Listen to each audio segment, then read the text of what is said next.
সেই ইসলামী ব্যাংকিং হিসেবে সামাজিক দায়বদ্ধতার একটা অংশ হিসেবে যে ক্যাশ ওয়াকফটা করা হবে, ওই সর্বোচ্চ মুনাফা যেটা আমরা দেই বিভিন্ন মেয়াদি আমানতের উপর, সেই মুনাফাটা দিব।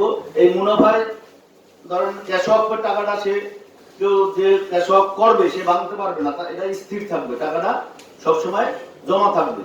এর উপর যে মুনাফা হবে প্রতি মাসে বা বছরে যে মুনাফাটা হবে, সেই মুনাফা নির্ধারিত ক্যাশ ওয়াকফ যে খাতে করা হবে বা করবেন জনগণ, সেই নির্ধারিত মসজিদ, নির্ধারিত মাদ্রাসা বা জনকল্যাণমূলক যে কোনো খাতে ওয়াকফ করলে আল্লাহ রাব্বুল ইসলামী ব্যাংক মুনাফাটা প্রতি বছর বা ওয়াকফকারীর নির্দেশ অনুযায়ী সে যদি বলে মাসে মাসে কেউ যদি 20 লাখ টাকা ওয়াকফ করে, তাহলে মাসে আমরা প্রভিশনালি এখন 20,000 টাকা দিতে পারতেছি।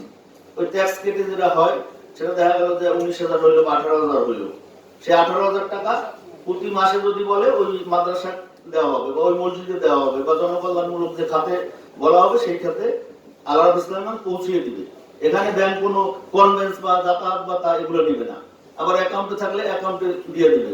আবার যদি বলা হয় যে না এটা আল্লাহ রাব্বুল ব্যাংক, ওইখানে ওই মাদ্রাসায় গিয়ে এতিম ছাত্রদের এটা বন্টন করে আসবে, এই নির্দেশনা যদি থাকে সেটা আল্লাহ রাব্বুল ব্যাংক করবে।